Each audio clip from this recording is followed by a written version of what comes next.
management shouldn't always mean pills.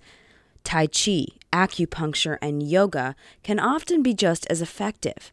That's according to Dr. Daniel Clauw, director of the Chronic Pain and Fatigue Research Center at the University of Michigan.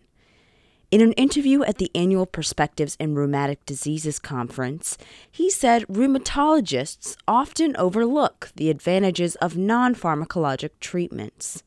It is true that a lot of non-pharmacologic therapies work very well in the treatment of chronic pain states, and they're underutilized in clinical practice. And there are many of those. Education is actually a very effective treatment for many chronic pain states, just teaching people what they should do and what they shouldn't do.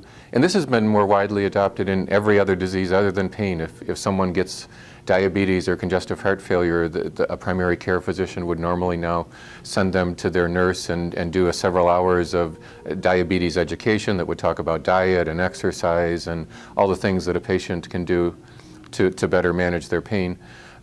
Past just education, then things like exercise and so-called cognitive behavioral therapies can be extremely effective in treating pain. Those, again, the studies show that they work very well, and yet we know that most people are not using those treatments in routine clinical practice. And there's a lot of reasons for that.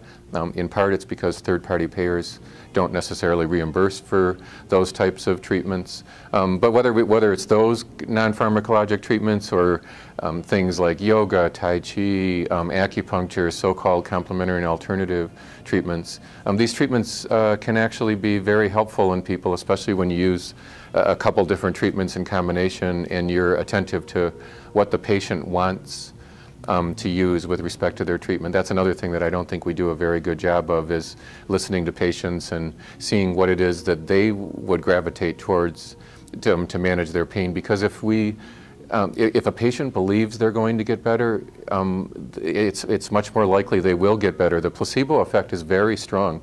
We do brain imaging studies, and other people have done brain imaging studies on all the neurochemicals that are released when someone believes that they're going to get better. So we should be attentive to that, and if you will, sort of harness the effect of the placebo in clinical practice rather than saying it's a bad thing and we're trying to sort of run away from it.